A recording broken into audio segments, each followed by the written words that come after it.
Underwater was a solid, engaging, high-octane creature feature, and yet it failed at the box office. That doesn't make sense, or does it? So if you were wondering why it flopped, as I was, and how it could have been successful, as I did, then you've come to the right place. But before we go any further, there be major spoilers ahead. If you haven't already seen the movie, don't let me ruin it for you. 3, 2, 1. Okay, so Underwater. Starring Kristen Stewart, Vincent Cassel, and TJ Miller, this flick was directed by William Eubank and produced under 20th Century Fox and others. It clearly drew inspiration from Alien, the works of H.P. Lovecraft, and James Cameron's The Abyss. It was actually shot and completed in 2017, but the studio sat on it for 3 years because Disney was in the process of purchasing 20th Century. Therefore, it was released once the acquisition settled down, in January of 2020. Probably not the best year to release anything. Anyway, with an estimated production budget of $80 million, it needed to gross about $160 million to break even, as marketing and distribution costs typically double the production budget. With that said, its opening US weekend grossed $17 million, and to date, it has only grossed $40 million worldwide. Ouch. That means the movie lost something like $120 million. Now, that wasn't entirely the movie's fault. As I just said, it had the misfortune of a January 2020 release date. And as everyone and their mom knows, the coronavirus known as COVID-19 made its first rounds in 2020. Anyway, beyond that unforeseen hurdle, I still doubt Underwater would have been successful. It severely lacked a few keys to success, but I must say that it did several things very well. Like what, you say? Thanks for asking. Highlight number 1. Underwater had show-stopping ambiance. Like, oh my gosh. This movie established a truly terrifying, menacing, and claustrophobic tone. I mean, it literally takes place 7 miles below the ocean's surface. At that depth, there is no light. The water is 34 degrees Fahrenheit. Yes, we use imperial measurements here at Movies by Magnum because we're not lame Europeans. Get at me, bro. America! And the pressure is something like 15,750 psi. Anyone who has investigated the OceanGate disaster knows how quickly a deep sea implosion sends you to meet your maker. But in case you didn't know, here's a quick math and science lesson for you. It takes 100 milliseconds for humans to register pain. It takes 13 milliseconds for our eyes to process an image. It takes less than 1 for something to implode at these depths. So, in less than 1,000th of a second, you just gone. Painless, sure, but terrifying in a way I can't entirely describe.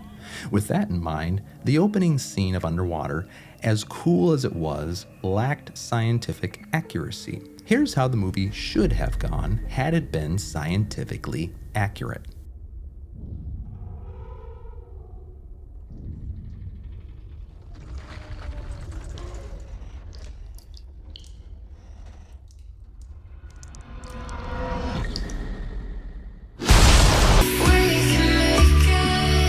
What a movie that would have been, huh? Also, can I just throw this out there? The OceanGate submersible was named Titan, and it was heading down to have a look at the wreck of the Titanic. And who names their company OceanGate? Unless they expect to experience an ocean-going scandal and or disaster. I don't know, man. It's weird stuff. Anyway, back to Underwater. I hope this helped illustrate that the Mariana Trench is literal nightmare fuel on steroids. You seriously could not pay me enough to go down there. So if filmmakers can't capture the low-hanging, natural terror of that place, they don't belong doing thriller movies. Highlight number 2. The movie's score was fantastic. It can really get under your skin and guide you full steam ahead into paranoia, which is always fun. And the way it ramps up at certain points just makes you want to pull a blanket over your head and shut out the world, especially if you watch it on Blu-ray with a powerhouse sound system like I did. It can be a lot to handle, which I appreciate. Highlight number 3 was its set design and art direction. It feels real. Whether they are in the station or walking around in the crushing abyss, the realism caught me off guard. The production team clearly spent a lot of time and money on this aspect of the movie. Highlight number 4. Underwater special effects were realistic and largely invisible. After watching the behind-the-scenes footage, I realized just how often I thought certain things were practical when they were special effects, and vice versa. That's when you know they were good, when you think something was done practically, but wasn't. And finally, we have highlight number 5, which was the creature design. These Lovecraftian fellows were scary, intimidating, and appropriate for the tone and setting. I am unspeakably glad the writers didn't decide to use mermaids, because, yeah. Cthulhu, Cthulhu, however you say it. I don't know. Pretty sure Lovecraft purposely used a word that was hard to pronounce, was a welcome surprise at the end. Did I mention there would be spoilers? But unfortunately, these factors were not enough to push the movie into profit territory. So, now let's get into the mistakes that were made. Mistake number 1. As mentioned, the film was released in early 2020. I feel like the right thing to do would have been to pull Underwater and push back the release date. But maybe that couldn't be helped. They were dealing with a lot of sunk costs, pun intended. And the advertising would have been wasted if they had pulled it from theaters after the promotional push and restarted later. Mistake number 2. The script was rushed. Anyone who has seen Underwater would agree with me. The underlying message of persevering and whatever just got thrown in at the end as if the writers were like, oh, weren't we supposed to try saying something about humanity with this movie? Just tack a few lines onto the end. They make you feel insignificant. But that's it. They're just feelings. Mistake number 3. The first act was far too short. Things start going haywire about 5 minutes into the movie. Personally, I don't mind this style, which has been done successfully in movies like The Maze Runner and Mad Max Fury Road.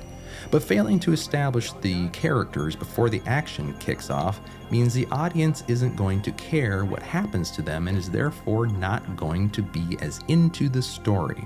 Can you just admit we might die doing that? Yeah. But can you admit that we might live doing this? As an aside, I noted that the trailer established a sort of first act before it got rolling. Let's check that out. Carefully. You are now 5,000 miles from land, and you're descending 7 miles to the bottom of the ocean. See you all in a month. Here we go.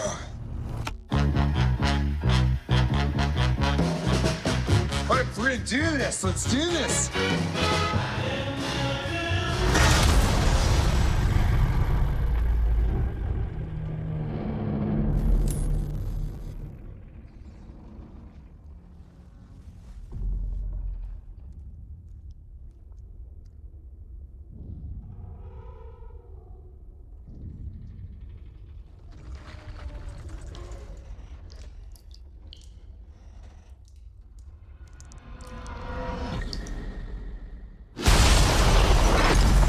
And yet, for some inexplicable reason, the writers spent almost no time on the actual movie's character development before the station started imploding. Mistake number 4. The characters spent far more time reacting than acting. A good story has its characters act, then react. Act, then react. Underwater felt like 80% reacting, 20% acting. This led to a sense that the characters were getting dragged along instead of driving the story. And mistake number 5. I thought the ending could have been a lot better. The whole dying so others can escape trope has gotten a bit old. Nothing wrong with it per se, but there's nothing great about it either. Now, don't get me wrong, the deep sea nuclear explosion was pretty dope.